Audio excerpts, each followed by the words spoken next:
June 9, from 1 Kings, chapter 5. King Hiram of Tyre had always been a loyal friend of David. When Hiram learned that David's son Solomon was the new king of Israel, he sent ambassadors to congratulate him. Then Solomon sent this message back to Hiram.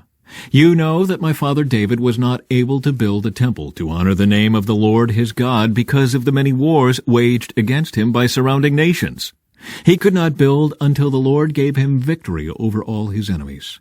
But now the Lord my God has given me peace on every side. I have no enemies, and all is well. So I am planning to build a temple to honor the name of the Lord my God, just as he had instructed my father David. For the Lord told him, 'Your son, whom I will place on your throne, will build the temple to honor my name.' Therefore, please command that cedars from Lebanon be cut for me. Let my men work alongside yours, and I will pay your men whatever wages you ask. As you know, there is no one among us who can cut timber like you Sidonians." When Hiram received Solomon's message, he was very pleased and said, "Praise the Lord today for giving David a wise son to be king of the great nation of Israel." Then he sent this reply to Solomon: "I have received your message, and I will supply all the cedar and cypress timber you need. My servants will bring the logs from the Lebanon mountains to the Mediterranean Sea, and make them into rafts, and float them along the coast to whatever place you choose. Then we will break the rafts apart, so you can carry the logs away. You can pay me by supplying me with food for my household." So Hiram supplied as much cedar and cypress timber as Solomon desired. In return, Solomon sent him an annual payment of 100,000 bushels of wheat for his household and 110,000 gallons of pure olive oil. So the Lord gave wisdom to Solomon just as he had promised, and Hiram and Solomon made a formal alliance of peace. Then King Solomon conscripted a labor force of 30,000 men from all Israel. He sent them to Lebanon in ships, 10,000 every month, so that each man would be 1 month in Lebanon and 2 months at home. Adoniram was in charge of this labor force. Solomon also had 70,000 common laborers, 80,000 quarry workers in the hill country, and 3,600 foremen to supervise the work. At the king's command, they quarried large blocks of high-quality stone and shaped them to make the foundation of the temple. Men from the city of Gebal helped Solomon's and Hiram's builders prepare the timber and stone for the temple. It was in mid-spring in the month of Ziv, during the 4th year of Solomon's reign, that he began to construct the temple of the Lord. This was 480 years after the people of Israel were rescued from their slavery in the land of Egypt. The temple that King Solomon built for the Lord was 90 feet long, 30 feet wide, and 45 feet high. The entry room at the front of the temple was 30 feet wide, running across the entire width of the temple. It projected outward 15 feet from the front of the temple. Solomon also made narrow recessed windows throughout the temple. He built a complex of rooms against the outer walls of the temple, all the way around the sides and rear of the building. The complex was 3 stories high, the bottom floor being 7.5 feet wide, the second floor 9 feet wide, and the top floor 10.5 feet wide. The rooms were connected to the walls of the temple by beams resting on ledges built out from the wall, so the beams were not inserted into the walls themselves. The stones used in the construction of the temple were finished at the quarry, so there was no sound of hammer, axe, or any other iron tool at the building site. The entrance to the bottom floor was on the south side of the temple. There were winding stairs going up to the second floor, and another flight of stairs between the second and third floors. After completing the temple structure, Solomon put in a ceiling made of cedar beams and planks. As already stated, he built a complex of rooms on 3 sides of the building, attached to the temple walls by cedar timbers. Each story of the complex was 7.5 feet high. Then the Lord gave this message to Solomon: "Concerning this temple you are building, if you keep all my decrees and regulations, and obey all my commands, I will fulfill through you the promise I made to your father David. I will live among the Israelites and will never abandon my people Israel." The temple's interior. So Solomon finished building the temple. The entire inside from floor to ceiling was paneled with wood. He paneled the walls and ceilings with cedar, and he used planks of cypress for the floors. He partitioned off an inner sanctuary, the most holy place, at the far end of the temple. It was 30 feet deep and was paneled with cedar from floor to ceiling. The main room of the temple outside the most holy place was 60 feet long.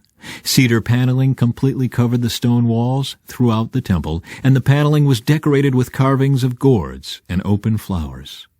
He prepared the inner sanctuary at the far end of the temple, where the Ark of the Lord's covenant would be placed. This inner sanctuary was 30 feet long, 30 feet wide, and 30 feet high. He overlaid the inside with solid gold. He also overlaid the altar made of cedar. Then Solomon overlaid the rest of the temple's interior with solid gold, and he made gold chains to protect the entrance to the most holy place. So he finished overlaying the entire temple with gold, including the altar that belonged to the most holy place. He made 2 cherubim of wild olive wood, each 15 feet tall, and placed them in the inner sanctuary. The wingspan of each of the cherubim was 15 feet, each wing being 7.5 feet long. The 2 cherubim were identical in shape and size. Each was 15 feet tall. He placed them side by side in the inner sanctuary of the temple. Their outspread wings reached from wall to wall, while their inner wings touched at the center of the room. He overlaid the 2 cherubim with gold. He decorated all the walls of the inner sanctuary and the main room with carvings of cherubim, palm trees, and open flowers. He overlaid the floor in both rooms with gold. For the entrance to the inner sanctuary, he made double doors of wild olive wood with 5-sided doorposts. These double doors were decorated with carvings of cherubim, palm trees, and open flowers. The doors, including the decorations of cherubim and palm trees, were overlaid with gold. Then he made 4-sided doorposts of wild olive wood for the entrance to the temple. There were 2 folding doors of cypress wood, and each door was hinged to fold back upon itself. These doors were decorated with carvings of cherubim, palm trees, and open flowers, all overlaid evenly with gold. The walls of the inner courtyard were built so that there was 1 layer of cedar beams between every 3 layers of finished stone. The foundation of the Lord's temple was laid in mid-spring in the month of Ziv, during the 4th year of Solomon's reign. The entire building was completed in every detail by mid-autumn in the month of Bul, during the 11th year of his reign. So it took 7 years to build the temple. From Acts, chapter 7. Then the high priest asked Stephen, "Are these accusations true?" This was Stephen's reply. "Brothers and fathers, listen to me. Our glorious God appeared to our ancestor Abraham in Mesopotamia before he settled in Haran. God told him, 'Leave your native land and your relatives and come into the land that I will show you.' So Abraham left the land of the Chaldeans and lived in Haran until his father died. Then God brought him here to the land where you now live. But God gave him no inheritance here, not even 1 square foot of land. God did promise, however, that eventually the whole land would belong to Abraham and his descendants, even though he had no children yet. God also told him that his descendants would live in a foreign land, where they would be oppressed as slaves for 400 years. But I will punish the nation that enslaves them, God said, and in the end they will come out and worship me here in this place. God also gave Abraham the covenant of circumcision at that time. So when Abraham became the father of Isaac, he circumcised him on the 8th day. And the practice was continued when Isaac became the father of Jacob, and when Jacob became the father of the 12 patriarchs of the Israelite nation. These patriarchs were jealous of their brother Joseph, and they sold him to be a slave in Egypt. But God was with him, and rescued him from all his troubles. And God gave him favor before Pharaoh, king of Egypt. God also gave Joseph unusual wisdom, so that Pharaoh appointed him governor over all of Egypt and put him in charge of the palace. But a famine came upon Egypt and Canaan. There was great misery, and our ancestors ran out of food.